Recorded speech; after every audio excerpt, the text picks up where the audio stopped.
Selamat pagi, salam sehat sahabat Bayu Karta. Kali ini podcast Bayu Karta kedatangan Bapak Rdea Rinova SHMH. Beliau adalah Kepala Badan Narkotika Karawang.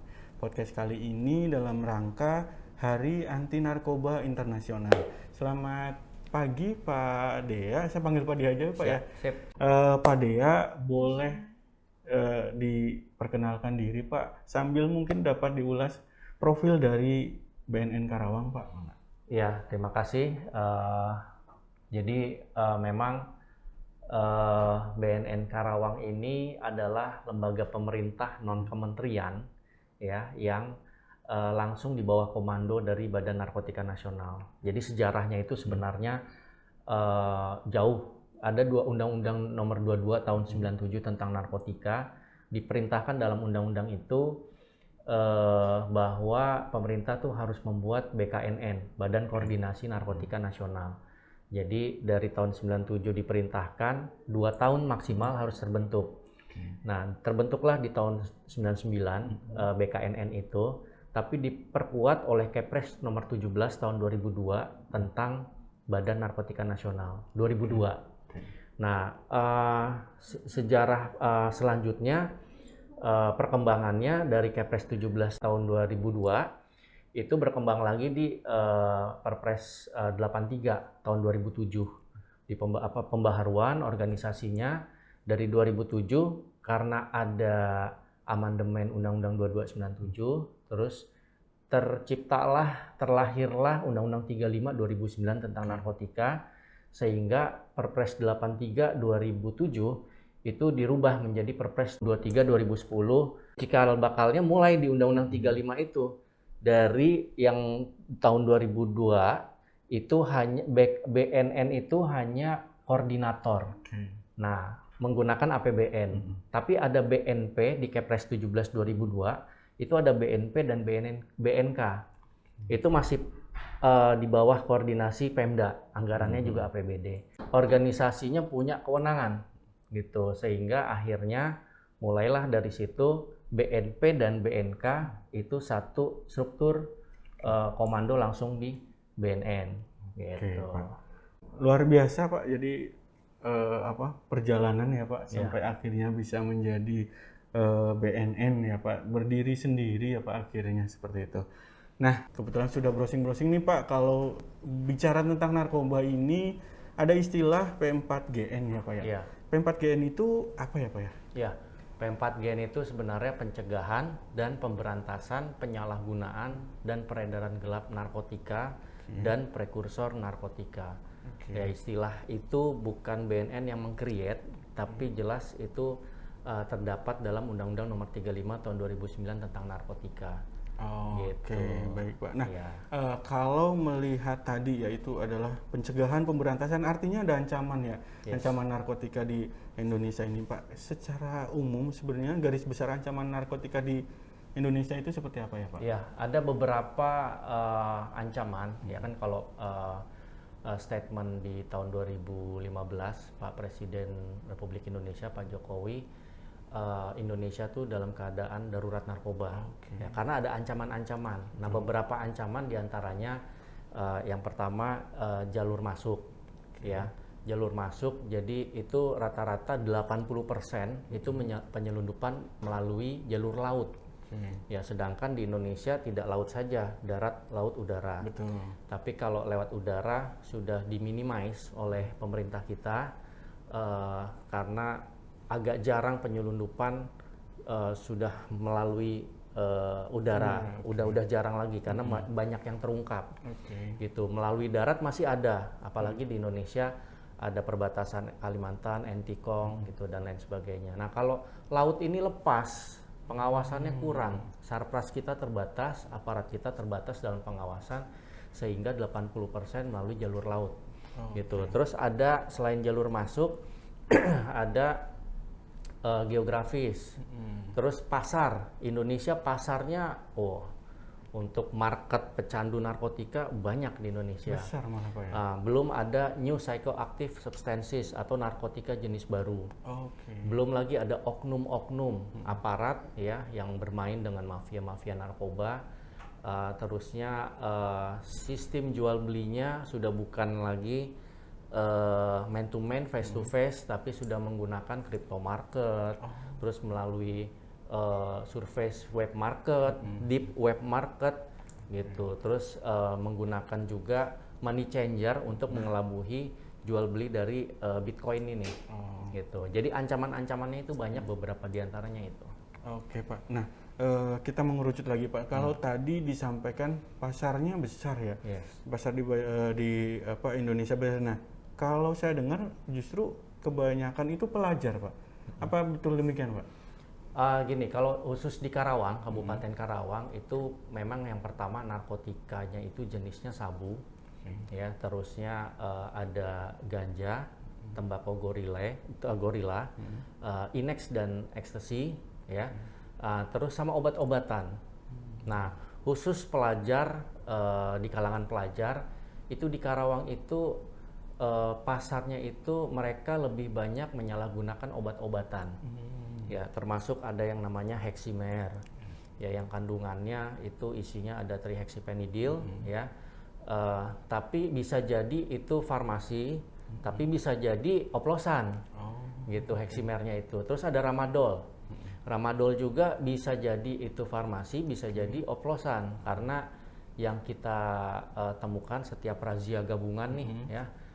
Salah satunya kita jelas mengikut sertakan dari dinas kesehatan, ada ahli apotekernya, sehingga kelihatan kemasannya itu beda sama kemasan generik. Kadang kalau ada yang sama, expired date-nya tidak ada. Terusnya nama produsen farmasinya juga tidak tertera di situ. Gitu. Jadi memang untuk penyalahgunaan obat-obatan di kalangan pelajar di Karawang ini sangat besar sekali. Sangat besar ya Pak. Ya. Padahal kalau kita di kesehatan ya di rumah sakit obat-obat tersebut kan memang fungsinya untuk penyembuhan. Pasti. Ya, bukan untuk digunakan seperti itu ya Pak. Itu malah jadi salah satu pemicu atau trigger dari tawuran pelajar yang ada di Karawang. Ya kayak tahun kemarin itu kan ada tuh viral tuh. Nah itu salah satunya sekolah yang menyerang. Itu kita besoknya langsung kita datangi. Kita lakukan penyelidikan di sana, dan 60% SMK-nya itu menyalahgunakan heximer dan ramadol. Dan mereka kita rehabilitasi semuanya. Oke, berarti artinya kalau artinya gini Pak, berarti jangan takut gitu maksudnya gini, karena tadi masih ada cara untuk berubah, untuk sembuh gitu artinya ya. Betul. Rehabilitasi tadi, jadi maksudnya tidak serta-merta juga kita ngejudge pemakai narkoba jelek gitu, pasti itu mah jelek, cuman kita BNN punya cara untuk bisa mengentaskan itu ya Pak, dengan cara rehabilitasi itu tadi berarti ya Pak. Oke Pak, kita kembali lagi ke program P4GN. Kan ada beberapa variabel ya Pak di sana itu. Boleh dijelaskan Pak variabel-variabel? Ya, variabel ini sebenarnya untuk mendukung kabupaten kota tanggap ancaman narkoba. Ada istilahnya ikotan lah kalau di BNN. Jadi untuk menghitung indeks kekuatan dari kota atau kabupaten yang tanggap akan ancaman narkoba, gitu kan. Nah, ada beberapa variabel gitu. Ada variabel keluarga, ya kan. Terusnya ada variabel masyarakat, kelembagaan, wilayah sama hukum. Nah, ini semuanya harus terpenuhi sehingga diharapkan kabupaten atau kota ini bisa melakukan pencegahan dan pemberantasan. Justru kalau di Karawang ada bahasanya istilahnya tanggap Karawang, kan ada tuh aplikasinya Pemda, Tangkar. Nah, harus tanggap. Jadi Karawang tuh tanggap dalam segala macam, tidak hanya narkoba aja. Tanggap dengan ada ancaman narkoba, ada ancaman terorisme dan lain sebagainya. Sehingga 5 variabel itu tentu diperlukan. Saling mendukung lah Pak, saling terintegrasi ya Pak. Betul. Nah, untuk di BNN Karawang sendiri nih Pak, strategi yang dilakukan Pak dalam upaya untuk pencegahan itu seperti apa Pak? Ya, kalau BNN sendiri secara keseluruhan, secara umum, itu memang kami semuanya memiliki strategi, yaitu ada soft power approach, ada hard power approach, sama smart power approach. Ada 3. Nah, kalau soft power approach itu kita melakukan pencegahan. Pencegahan itu apa aja tuh? Berarti ada sosialisasi, penyebarluasan informasi melalui media elektronik dan non elektronik. Terus ada pemberdayaan masyarakatnya, memberdayakan masyarakat agar memperkuat di wilayah-wilayahnya dan meningkatkan peran serta masyarakat berdasarkan perintah Undang-Undang 35 tahun 2009 tentang narkotika. Terus ada lagi rehabilitasi, pelaksanaan rehabilitasi baik itu rawat jalan dan rawat inap. Itu soft power approach. Jadi kalau misalnya antara supply sama demand, nah ini demand-nya nih soft power approach. Nah, terus ada hard power approach. Hard power approach ini pemberantasan. Yang tadi pencegahan, ini pemberantasan. Gitu. Nah, masuknya di supply. Kan ada supply, ada demand. Nah, ini supply untuk memutus jaringan sindikat narkotika. Terakhir ada smart power approach. Dalam melaksanakan pencegahan, ya, dalam melaksanakan soft power sama hard power, tentu menggunakan teknologi. Gitu. Kayak misalnya soft power, teknologinya pasti kita menyebarluaskan informasi melalui media elektronik, gitu ya. Terus medsos, online dan lain sebagainya. Tapi kalau pemberantasan untuk smart power approach-nya itu dengan menggunakan penyelidikan melalui teknologi, tapping, disadap segala macam. Jadi udah harus mendukung ini teknologi. Gitu. Pak, kalau boleh tahu nih, pengungkapan kasus terbesar Pak di Karawang? Iya, kalau di Karawang jadi tahun kemarin 2001 ya, jadi BNN Karawang berhasil mengungkap 26 kg ganja. Nah, itu terbesar di Karawang. Jadi kita temukan itu di Karawang itu ada 9 kecamatan pesisir dari mulai Pakis Jaya sampai Cilamaya Wetan. Nah, barang 26 kilo ini ada di Desa Penjaten, Kecamatan Cibuaya. Artinya di desa pesisir. Gitu. Maka dari itu yang kami sampaikan tadi bahwa 80% itu penyelundupan melalui jalur laut. Karawang ini sangat rentan sekali, pengawasannya sangat kurang. Ini bisa ke Tanjung Priuk, bisa kemana-mana, dan banyak masyarakat yang melaporkan kepada BNN Karawang.